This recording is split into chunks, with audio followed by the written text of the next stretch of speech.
नमस्कार. आता पाहूया अष्टम स्थानातील चंद्राची फले. जर समजा अष्टम स्थानामधील म्हणजे 8th हाऊसमध्ये जर चंद्र असेल तर तो काय फल देतो. या स्थानी चंद्र असता व्यक्ती वैद्य किंवा डॉक्टर व ज्योतिषी यांचा मित्र असतो. हे लोक नित्य घरामध्ये चूर्ण, काढे इत्यादी औषधे बाळगणारा असतो. या स्थानी शुभ चंद्र असता श्रीमंत, सासर व मिळवती स्त्री मिळते. प्रयत्नाशिवाय धनलाभ होतात. मृत्यूपत्राने वारसा हक्काने पुरलेले धन मिळते. अशा प्रकारचे धन मिळू शकते. हे लोक स्वतःही बेहिशोबी धन ठेवत असतात. गूढशास्त्र, अध्यात्म, मंत्रतंत्र, जादूटोणा, संमोहन विद्या, ज्योतिषशास्त्र, पुराण वस्तू संशोधन, परलोक विद्या आदींची आवड व अभ्यास असतो. भागीदारीपासून लाभ होतात. गूढविद्येमुळे प्रसिद्धी व पैसा मिळवतो. मृत्यूनंतर विलक्षण प्रसिद्धी मिळते. शुभचंद्र 70पेक्षाही अधिक वयापर्यंत आयुष्य देतो. यांची माता दीर्घायू असते व स्वतःलाही माते एवढे जगतात. वरिष्ठांच्या मृत्यूमुळे वा पदच्युतीमुळे सत्ता लाभ होतो. या स्थानातील अशुभ चंद्र बालारिष्ट दर्शवतो. लहानपणी आरोग्य फारच वाईट असते.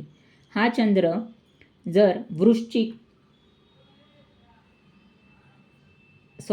हा चंद्र 8, 20, 32, 44 या वर्षी मृत्यू देतो.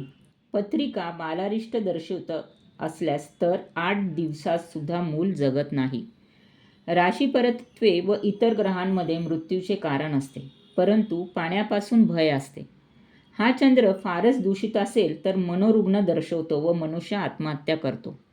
मातेला लवकर मृत्यू येतो. विवाहानंतर आर्थिक स्थिती ढासळते. अपघाताने दृष्टीदोष व डोळा निकामी होणे या गोष्टी दर्शवतो.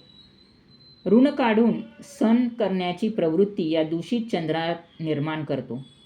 अपमृत्यूमुळे तीच व्यक्ती पुनर्जन्म घेऊन या घरात येते. लोकांच्या रोषामुळे मारल्या जाणाऱ्या व्यक्तींच्या अष्टमात दूषित चंद्र आढळतो. जर अष्टम स्थानी जर चंद्र शुभ असेल तर अशी व्यक्ती खूप गूढ ज्ञानी किंवा ॲस्ट्रॉलॉजर किंवा डॉक्टर अशी असू शकते. पण हाच जर चंद्र दूषित असेल तर लहानपणापासूनच खूप आरोग्याच्या तक्रारी व मृत्यूयोग दर्शवते व आईला सुद्धा त्रास देते.